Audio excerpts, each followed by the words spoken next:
abukaata Axmed Jaamac Qalyar oo ah gudoomiyaha guddiga la magac baxay badbaadada Jubbaland oo ay sameysteen musharaxiintii isbedel doonka Jubbaland ayaa caawa lagu weeraray magaalada Kismaayo. Axmed Jaamac oo sidoo kale ahaa nabadoon si weyn looga yaqaan Kismaayo ayaa dabley hubeysan waxa ay weerar ku qaadeen xilli uu ku sugnaa goob BBT ah oo ku taala bartamaha magaalada Kismaayo. xubno ka tirsan xildhibaanada garabka madaxweynaha u doortay Cabdirashiid Xidig ayaa warbaahinta u xaqiijiyay in dhowr xabadood lagu dhuftay isla markaana dhaawac daran uu ka soo gaaray rasaasta ay ku fureen kooxdii weerarka ku qaaday. dhaawaca nabadoonka oo sidoo kale la sheegay inuu aad u daran yahay ayaa hadda lagu dabiibayaa isbitaalka guud ee magaalada Kismaayo waxaana la xaqiijiyay in ilaa 4 xabadood oo mid ka mid ah rasaastii lagu furay madaxa kaga dhacday. dableydii dhaawaca u geysatay nabadoon Axmed Jaamac ayaa goobta iskaga baxsaday welina wax war ah oo ku aadan arrintan kama ay soo bixin hay'adaha amniga ee maamulka Jubbaland. ninkan ayaan hadda wax jago ah ka haynin garabka isbedel doonka ee madaxweynaha u doortay Cabdirashiid Xidig balse waxa uu gudoomiyay ka soo noqday guddiga ay sida wadajirka u magacaabeen musharaxiintii isbahaystay ee la magac baxay isbedel doonka Jubbaland. guddigii uu hogaamiyaha ka ahaa ayaa soo xulay xildhibaanada Jubbaland ee garabka madaxweynaha u doortay xildhibaan Cabdirashiid Xidig kadib ku dhawaad 2 bil oo ay aamusnaayeen kooxda madaxweyne Farmaajo ayaa qaaday tallaabo ay kaga falcelinayaan sheegashada ra'iisul wasaare Xasan Cali Khayre ee libinta dib u qaabeynta ciidamada xoogga dalka. xafiiska ra'iisul wasaaraha ayaa 26 July qaaday tilaabo aan caadi ahayn oo ra'iisul wasaaruhu uu ku sheeganayo mansabkii madaxweynaha ee taliyaha guud ee ciidamada xoogga dalka. waxay soo saareen muuqaalo ka kooban 2 qaybood oo luuqadaha Soomaaliga iyo Ingiriiska ah oo ciwaan looga dhigay dib u dhalashada libaaxyada geeska Afrika. muuqaaladan ayuu Khayre ku sheegtay in isaga uu leeyahay dib u qaabeynta ciidamada xoogga dalka sida diiwaangelinta habka casriga ah ee raadka faraha, bixinta mushaaraadka, yareynta musuqmaasuqa iyo ka saarista ciidamada ee tirada badan oo aan jirin oo magac ahaan u jira. inkasta oo ay jirto Khayre inuu kaalin ku leeyahay dib u qaabeynta ciidamada, haddana dad badan ayaa la yaab ku noqotay inuu keligii isku koobo kana tago madaxweynaha kadibna xirto tuutaha ciidamada isla markaana isu muujiyay inuu yahay taliyaha guud ee ciidamada xoogga dalka oo ah mansab uu gaar u leeyahay madaxweynaha. xafiiska madaxweynaha ayaa ugu dambeyn maanta ka falceliyay tallaabadan uu qaaday Khayre wuxuuna soo saaray muuqaalo la mid ah kii Khayre oo madaxweynaha uu ka dhex muuqdo laguna sheegay in madaxweynaha uu leeyahay libinta iyo dib u qaabeynta ciidamada xoogga dalka. muuqaalka kooxda Farmaajo ayaa si cad jawaab iyo diidmo ugu ahaa damaca ra'iisul wasaare Khayre. labada muuqaal ee labada dhinac ayaa farqiga u dhaxeeya kaliya waxa uu yahay in madaxweynaha uu adeegsaday telefishanka qaranka halka muuqaalka Khayre oo xafiiskiisa uu sameeyay ay baahiyeen warbaahin gaar loo leeyahay oo lacag lagu siiyay. muuqaalka Khayre ayaa sidoo kale habka loo diyaariyay iyo qaabka loo jarjaray waxa uu aad uga xirfad sareeyay kan kooxda madaxweynaha waxaana ka muuqata lacag xoogan oo lagu bixiyay. dadka falanqeeya siyaasadda ayaa rumaysan in ra'iisul wasaaraha oo la rumaysan yahay inuu madaxweyne isku soo sharaxi doono 2021 uu soo hormariyay waqtigii ololaha doorashada isla markaana kaaga darana uu sheegtay mansabkii madaxweynaha Khayre. ololaha Khayre oo hadda si xawli ah ku socda ayaa ku koobnayn kaliya arrimaha ciidamada waxaana qayb ka ah dadaalada uu ka wada Galmudug dadaalkii uu ku fashilmay iyadoo aan madaxweyne Farmaajo raali ka ahayn uu heshiis kula galay Axmed Madoobe iyo booqashadii uu toddobaadyadii dhawaa ku bixiyay magaalooyin dalka ka mid ah oo lacag uu ku bixiyay. dadka Khayre ku dhow ayaa laga soo xigtay in damac madaxweyne uu Khayre ku jiray tan iyo maalintii uu xafiiska fariistay hase yeeshee uu si tartiib ah ololihiisa hoos uga watay haddana uu sii xoogeysanayo. damaca Khayre ayaa wiiqin kara howlaha dawladda muddada sanadka iyo barka u harsan waxaana dadka Khayre ay soo jeediyeen in haddii uu go'aansaday inuu isku sharaxo madaxweynaha ay habboon tahay inuu iscasilo oo uu taasi xooga saaro balse ay khalad tahay inuu damaaciyo kursiga ninkii xilka ku aaminay isla markaana hantida dawladda uga faa'iideysto sidii uu kursiga kula wareegi lahaa. Axmed Madoobe wuxuu hadlayay 28 daqiiqo wuxuuna u muuqday qof aad u dhaliishan siyaasadda dawladda federaalka ee Soomaaliya ee ku wajahan Jubbaland. Axmed Maxamed Islaam oo qaar ka mid ah musharaxiintii doorashada Jubbaland ay diidan yihiin guushiisa ayaa ka digay in wax loo dhimo amniga Jubbaland. wuxuu si gaar ah fariin ugu diray musharaxiintii kale ee iyaguna sheegtay in ay yihiin madaxweynaha Jubbaland. xaaladeeda amni waa muqadas in la ilaaliyo Jubbaland kama jiri karaan madaxweynayaal iyo dawlado iyo cid kasta oo wax sheeganaysa ayuu yiri Axmed Madoobe. wuxuu intaa ku daray in cid kasta oo amniga khalkhal gelinaysa aan loo dulqaadan doonin. waan bixinaynaa wixii fursad ah cidda rabta in la qanciyo waan soo dhaweynaynaa ciddii isku dayday inay amniga khalkhal geliso looma dulqaadanayo ayuu yiri madaxweyne Axmed Madoobe. cabdinaasir seeraar maax iyo cabdirashiid xildig ayaa sheegtay xilka madaxweynaha jubbaland kuwaasi oo weli ku sugan kismaayo. seeraar oo la hadlayay warbaahinta ma uusan soo dhoweynin erayada axmed madoobe wuxuuna sheegay in wax walba oo jubbaland ka khaldamay uu mas-uuliyaddeeda qaadanaya axmed madoobe. marka aan ka hadlayo doorashooyinka jubbaland axmed wax waliba oo khaldamay isaga ayaa qaadaya ayuu yidhi. cabdinaasir seeraar ayaa dhanka kala sheegay in wadaxaajoodka uu madaxweynaha jubbaland ku baaqay aysan weligood diidin balse khalad kasta oo dhaca uu mas-uul ka yahay axmed madoobe. axmed madoobe wuxuu tilmaamay in doorashada loo maray waddadii sharciga ahayd ee dastuurka waafaqsan. waa fikrad ay ku khilaafsan yihiin dowladda federaalk ee soomaaliya oo sheegtay in aysan aqoonsanayn natiijadii ka soo baxday doorashada iyo siyaasiyiinta dhaliishan maamulkiisa. balse axmed madoobe wuxuu carabka ku adkeeyey jubbaland ayaan ka wada hadalnay oo waxaan nidhi dastuurka ha la raaco, xuquuqda uu sharcigana siinaya aan u marna geedi socodka oo dhan ayaan isla qaadanay. intii dad la soo xareeyay ayaa lagu yidhi qof walow ha tegin. madaxweynaha jubbaland wuxuu dowladda ku eedeeyey in ay isku dayday faragelin inay ku samayso doorashadii ka dhacday kismaayo ee laysku khilaafay, laakiin dowladda federaalk ayaa horey u sheegtay in hanaanka uu maray guddiga doorashada ee jubbaland uusan waafaqsanayn midka dastuurka dalka. wasiir baa hadda la xiray. maxaa lagu xiray? wasiirkii amniga oo howlo shaqo ku jira ayaa loo yeeray oo la yidhi kulan baan kaa rabnaa inaan kula qaadanno. markii uu soo degay waa la qabtay ayuu yidhi axmed madoobe oo ka hadlaya xarigga cabdirashiid janan. wasiirka amniga jubbaland oo ay xirtay dowladda ayaa lagu eedeeyey dembiyo kala duwan inkastoo aan weli maxkamad la soo taagin. madaxweynaha maamulka jubbaland ayaa sheegay inuu si sharci darro ah ku xiran yahay janan oo uusan gelin wax dembi ah. wuxuu yidhi maxkamad baa hore ugu yeertay oo la yidhi dad baa la dilay 4tii bishii abriil. waxay qortay maxkamadda in lagu waayay dembiyadii wasiirka loo haystay. madaxweynaha maamulka jubbaland axmed maxamed islaam ayaa sheegay in isaga shakhsiyan aysan saameynaynin amarka diyaaradaha ee lagu qasbay inay muqdisho ay tagaan waayo cidda la cunuqabataynayo. maanta haddii aan doono aniga oo aan iyaga fasax ka qaadanin ayaa meeshaan doono aadaya. haddii ay berrita igu dhalato waan safri karaa. yaa la cunuqabataynayaa? dowladda federaalk ayaa diyaaradaha kusii jeeda kismaayo iyo kuwa gudaha dalka ku amartay in ay maraan magaalada muqdisho, taasi oo sababtay in qiimaha uu sare u kaco sida ay warbaahinta u sheegeen qaar ka mid ah shirkadaha iyo dadka raaca. axmed madoobe wuxuu ku adkaystay in shacabka ay saameyn weyn ku yeelatay xayiraad oo weli dowladda federaalk aysan faahfaahinin ujeedada loo saaray amarka.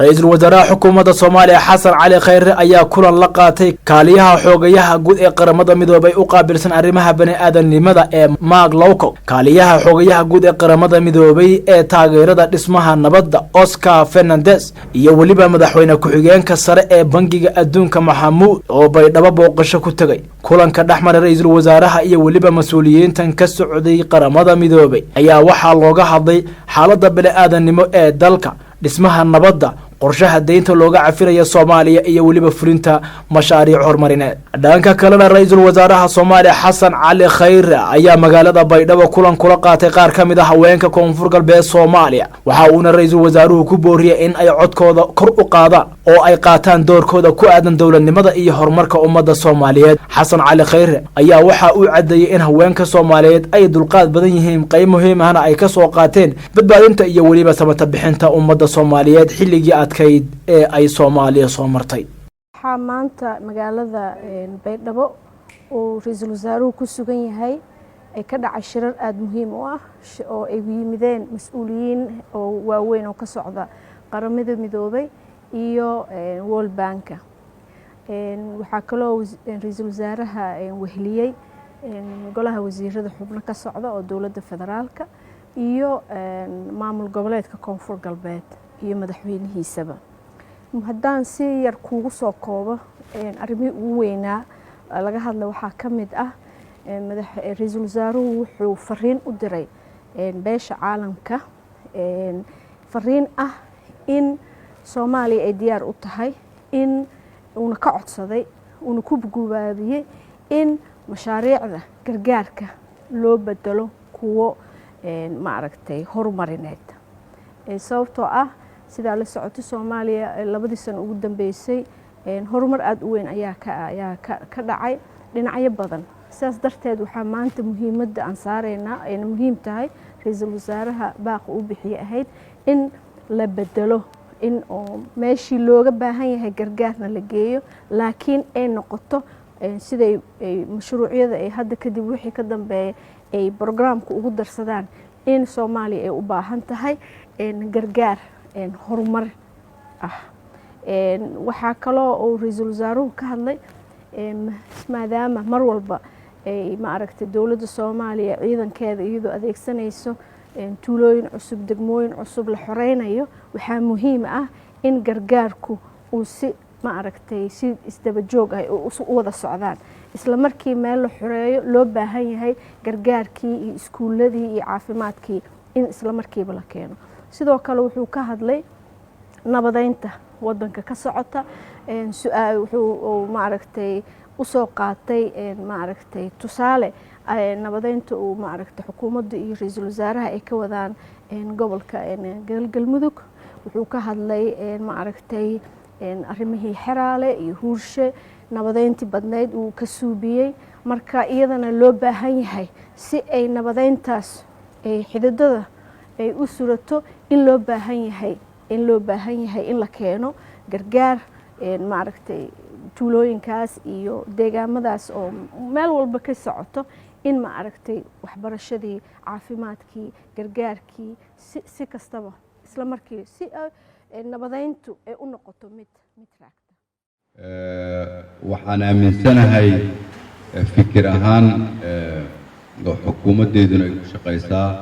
in doorka haweenka Soomaaliyeed ay ku leeyihiin dawladnimada iyo horumarkaba doorka ugu muhiimsan oo bulshada Soomaaliyeed ay soo aragtay 30 sano ugu dambeeyay waxaan aaminsanahay idinka la'aantiin inaan dalku soo gaareen meesha aan joogno waxaan aaminsanahay inaad dhibaatadii ugu badneed idinku aad dalka ka soo saarteen waxaan aaminsanahay culayska ugu badan inuu idinku dhacay waxaan aaminsanahay dulqaadka ugu badan inaad idinku bixisaan adduunyada waxay isticmaalaan dadkooda oo dhan dadkoodu waa rag iyo dumar dunida meel walba oo la joogana dumarku ugu yaraan 50% ay ka yihiin annagu haddii marka dhaqankeenna uu yahay inaan 50% oo rag ah aan isticmaalno 50% bulshada kale oo hawaanahna aan meel iska dhigno ama xuquuqdooda aan u diidno su'aashu waxay tahay adduunyada sidee baan rabnaa inaan u tartanno waddanka nagu dhegan oo Kenya ah ama Rwanda ah ama kan Yurub ah ama Mareykan ah oo 100% shacabkiisa oo dhan isticmaala iyo annagoo dunida 30 sano gadaal uga dhacnay oo haddana weli ku taagan dariiq ah 50% inaan isticmaalno dadkeenna oo ah awoodda ugu badan oo aan leenahay dal ahaan su'aasha ay rabo ragga Soomaaliyeed inay isweydiiyaan oo anigu horeeyo waxay tahay sidee baan horumar ku gaaray waxaan soo jeedinayaa marka in la ballaariyo dooda ah gabdhaha Soomaaliyeed haddii ay yihiin 50% in awoodda ay 50% ku leeyihiin in codkoodu uu yahay ugu yaraan 50% in meel walba oo looga arrinsanayo danta iyo mustaqbalka ummadda Soomaaliyeed xuquuqdooda dhabta ah la siiyo waxaa kaloo aaminsanahay qarnigan hadda lagu jiro adduunyada inay isbedeshay aqoonta rag iyo dumar loo siman yahay weliba gabdhuhu waxay si fiican yihiin aqoonta marka la fiiriyo cilmi baarista ugu dambeysay oo la sameeyay waxaa kaloo aaminsanahay goob walba oo laga shaqeeyo in ay u wanaagsan tahay dhaqan ahaanta iyo asluubta iyo wax walba in xuquuqda bini'aadanka la daboolo oo qofka xaqiisa lagu tumo waxaan rabaa markaa in aad uga sii shaqaysaan abaabulkii aad wadeen weligii meel fiican aad joogtiin hadda waa soo bilowdeen baarlamaankaa ku jirtaan xukuumaddaa ku jirtaan baarlamaanada dowlad goboleedyada ku jirtaan xukuumadaha dowlad goboleedyada ku jirtaan codkiina waa la maqlaa waxaa runtii laydinku yaqaanaa marka idinka iyo ragga la isbarbar dhigo haweenka Soomaaliyeed waa dad adag oo dulqaad badan oo Soomaaliya dhibka ka soo saaray sidaas u malayn maayo in ragga Soomaaliyeed laga sheego magac ahaan idinkaa ka fiican ragga marka inaad sii dadaashiin u baahan